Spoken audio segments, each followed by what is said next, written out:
Okay, ayan mga psychology learners, nakita natin ang dalawang klase ng ayuda. Magkapareho, saan nagkapareho? Dito sa pamimigay ng pera, pamimigay ng ayuda. Again, yung ibang ayuda, wala tayong problema. Halimbawa, nagbigay ng ayuda ng pagkain, yung mga yung mga canned, mga bigas, okay yun kasi alam natin kung saan mapupunta. Ito, yung pinag-uusapan natin, yung pagbibigay ng pera, yung kay Martin Romualdez, yung AX, Tupad, AKAP, at iba pa. At dito naman kay Vice President Sara Duterte, itong Magnegosyo Taday or MTD. So, ganito rin, nagbibigay ng pera, mas malaki pa nga, ito, binibigay 15,000. Ang kaibahan lang dito, yung proseso at pagpili, pag-evaluate ng recipient. Yung sa AKAP MAX, AX, tsaka ano lang yun, hindi masyadong istrikto, tinitignan lang kung ano yung income ninyo bilang pamilya. Dito naman sa Magnegosyo Taday, medyo strikto ito. Kailangan mong mag-apply, kailangan mayroon kang ipapakita na negosyong naumpisahan mo kasi ang ibibigay nila, yung 15,000 ay pangdagdag pondo, pangdagdag kapital yun para talaga ma-encourage ka na ipagpatuloy yung kung ano yung naumpisahan mo. Okay, so mag-share ako ngayon ng PowerPoint. Ano nga ba ang magiging epekto nito ng bawat isa at ng ating komunidad, mga ka-psychology? Okay, so ayan, nandiyan na yung PowerPoint. Again, mag-comment kayo ha kung ano yung ayuda na preferred ninyo dito. Okay, ito tinitle ko lang na ayuda ni Martin versus ayuda ni Sara. Okay? So nang una, anong nga ba ang magiging epekto dito sa individual? Kasi dito mga psychology, etong ginagawa na ayuda ni Martin Romualdez, ah, nag-i-encourage ito na base ito sa nakikita ko, nag-i-encourage ito ng tinatawag namin sa psychology na learned helplessness. So ano nga ba itong learned helplessness? No? Ito yung the sense of hopelessness and resignation learned when a human or animal perceives no control over repeated bad events. Anong ibig sabihin? Ito ay simpleng pagsusurrender ng isang tao doon sa sitwasyon. Nagsasubmit siya doon sa sitwasyon. Okay? So kung nasa sitwasyon siya na mahirap siya, kulang yung kanyang kita, tinatanggap na niya yun na ganyan talaga yung sitwasyon niya and most likely, biniblame na niya doon sa, it could be doon sa ibang tao, lalong-lalo na ibiblame niya yan doon sa gobyerno. Kaya ang mangyayari, aasa itong tao na ito doon sa kung anong ibibigay ng gobyerno kasi iisipin niya na responsibilidad ng gobyerno yung kalagayan nila. So kaya nagsasubmit sila. So most likely, anong mangyayari? Aasa na lang talaga itong mga taong to or malaking chance, sabihin na lang natin malaking chance na itong mga taong to aasa na lang sa kung anong gagawin ng gobyerno para sa kanila. Kaya ito, umaasa sila dito sa mga AKAP, AX, Tupad at iba pa. So yan yung learned helplessness. Ang kaibahan dito sa ayuda ni VP Sara, ang madidevelop dito ay yung opposite. Ito yung tinatawag natin, ang opposite ng learned helplessness ay learned optimism. O bakit nga ba? Ano nga ba itong learned optimism? Individuals can cultivate an optimistic mindset by challenging and reframing negative self-talk.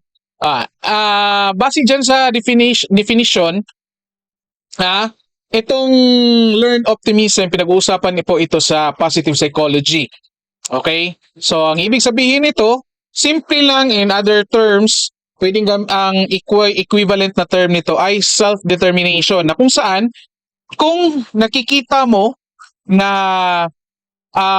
kung anong nangyayari sa iyo ay, ang paniniwala mo, kung anong nangyayari sa iyo ay may control ka, ikaw ang nagko-control ng outcomes ng mga ginagawa mo, kung anong estado mo sa buhay, magdi-develop ka ngayon itong tinatawag na learned optimism or self-determination. So kagaya ng nangyari dito sa in-interview ng Office of the Vice President.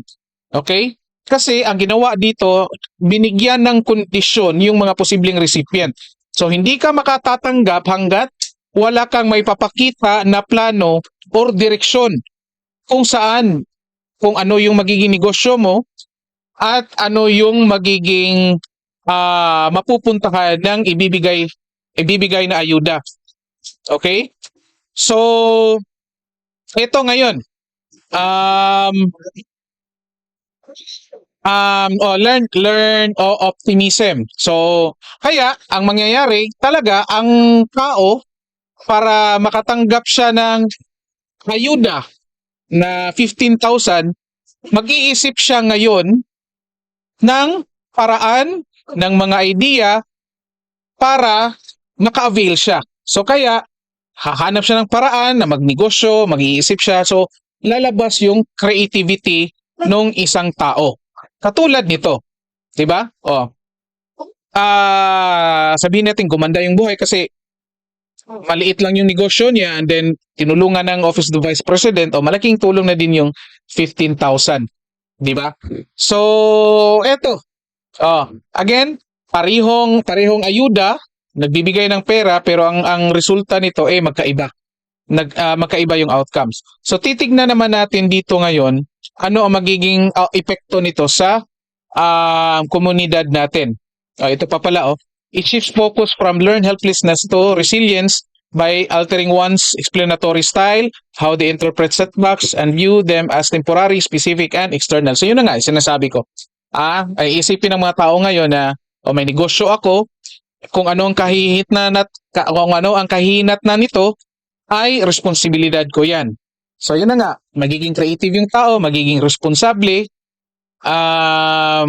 magiging focus siya, maghahanap siya ngayon ng paraan kung paano niya i-overcome yung mga kahirapan sa buhay para, again, maipakita na kaya niya. Di ba? So, learned helplessness, umaasa ka lang, sumurrender ka, compare mo dito sa learned optimism. So, anong magiging epekto nito sa komunidad? Meron tayong tinatawag na behavioral contagion. Okay, so the tendency for people to repeat behavior after others have performed. Or people very often do what others do. Maraming theory na maka-explain dito, lalo na social learning. Okay, common yung social learning, pero at least ito, behavioral contagion. So, anong mangyayari? Malaki ang epekto nito sa komunidad. Halimbawa, itong learned helplessness. Dito natin makikita kung bakit yung mga members ng AIX, AKAP, TUPAD, dumarami. Kasi nagkakaroon ng behavioral contagion. The same thing din naman dito sa learned optimism. Magkakaroon din naman ng behavioral contagion. So, posible, halimbawa, sa learned helplessness, magkakaroon ng contagion, makikita ng kapitbahay. Si kapitbahay natin, ganito, si Brad Pitt, na kapitbahay natin, walang trabaho, may trabaho, makonti lang sweldo, naghihirap sa buhay, binibigyan ng gobyerno ng halimbawa 5,000, 10,000. So iisipin ngayon ng kapitbahay, tayo rin mag-apply. So dadami ngayon. Kaya napapansin ninyo, kapag bigayan na ng tupad o naglilinis yan sila doon sa daan, makikita mo kahit isang dahon lang, 10 yung nagwawalis dyan. Again, ako personally nakikita natin yan. Kaya nga nagtataka, bakit dyan sila nagwawalis, ang dami nila, kaunti lang yung basura, kasi dumami sila. Nagkaroon nga ng behavioral contagion, nakakita nila na, ito naka-benefit, nabigyan ng gobyerno, susundin natin, gagawin natin ito. Okay?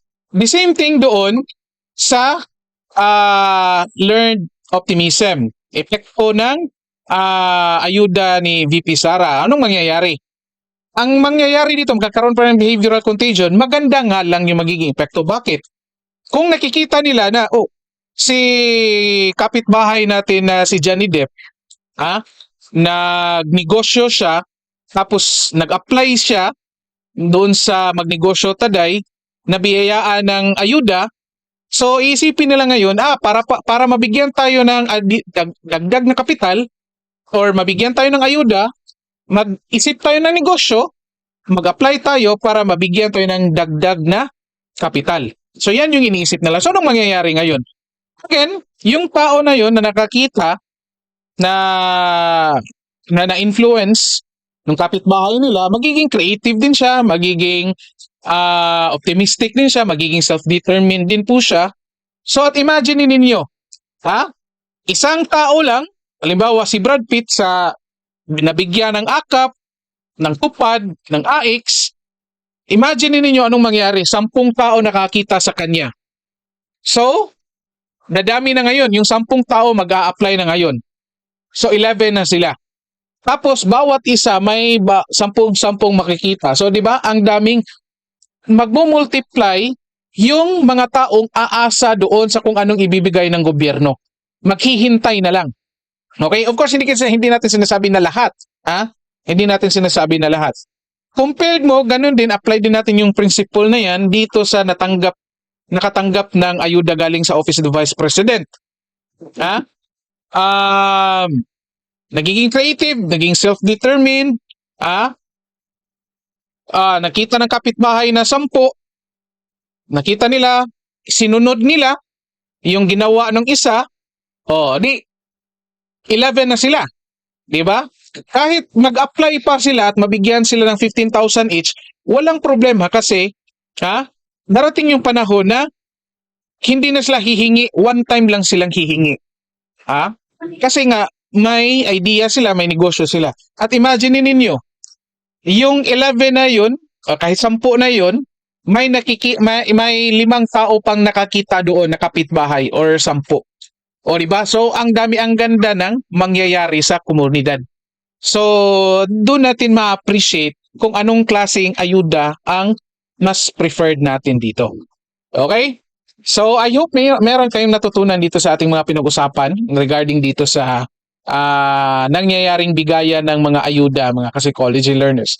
So ayan po, pinag-usapan po natin itong learned helplessness, learned optimism, at behavior contagion. So maraming salamat sa inyong panunood. Ako po si Philip. Maligayang pagdating dito sa ating channel, Psychology and Social Issues. Magkita tayo sa susunod nating live stream at paalam sa inyong lahat.